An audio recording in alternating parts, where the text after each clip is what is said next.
আসসালামু আলাইকুম। কেমন আছো বন্ধুরা? আশা করি সবাই ভালো আছো। আজকে আমি খাবার নিয়ে চলে আসলাম। দেখো, লাল শাক ভাজি, এটা আলু ভর্তা, এটা মাছ আলু দিয়ে রান্না, এটা সজনে শাক ভাজি।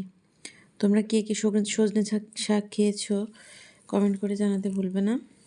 আর এই তো ভাতটা মোটামুটি অল্প, আমি তরকারি নিয়েছি বেশি। এখন দেখি, তরকারি আমাকে বেশিই খাইতে হবে। এই যে দেখো, শাকটা মাশাআল্লাহ এত সুন্দর হয়েছে, তোমরা দেখে হয়তো বুঝতে পারছো। এই দেখো কতটা লোভনীয় হয়েছে। আলহামদুলিল্লাহ, বিসমিল্লাহ।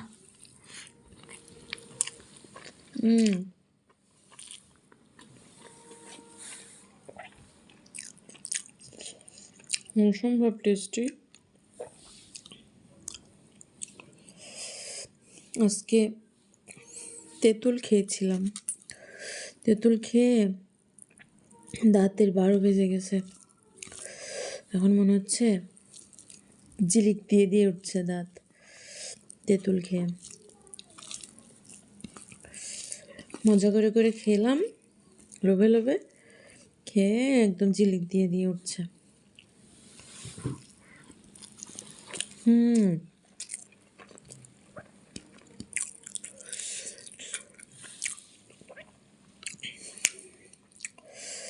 আল্লাহ দুনিয়াতে আমাদেরকে এত সুন্দর সুন্দর খাবার ব্যবস্থা করে দিছে, আলহামদুলিল্লাহ।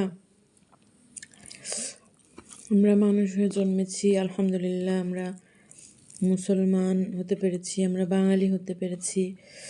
কত সুন্দর নাজ নিয়ামত খাওয়ার, আলহামদুলিল্লাহ।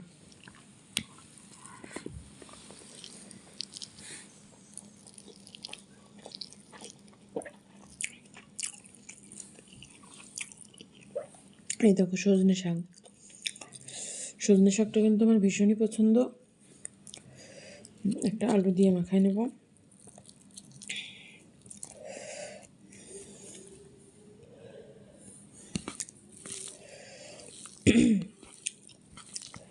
দাঁতটা এমন হয়ে গেছে তো, মানে খাইতে একটু কষ্টই হচ্ছে, তারপরেও খাচ্ছি। এই দেখো সজনে শাক, এই দেখো খুব পছন্দের আমার একটা শাক।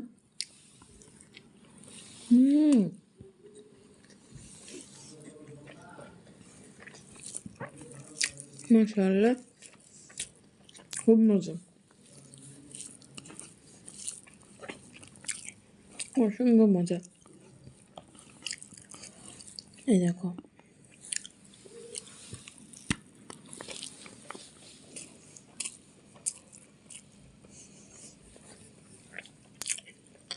এটা বড়ি, কুমড়ো বড়ি। তোমরা কে কে পছন্দ করো?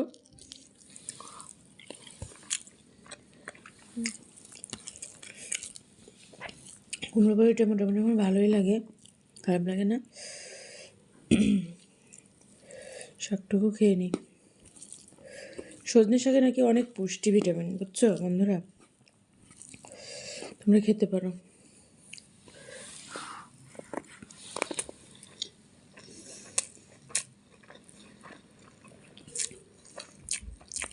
ভালো থাকো, আমি খাবারটা শেষ করে ফেলি।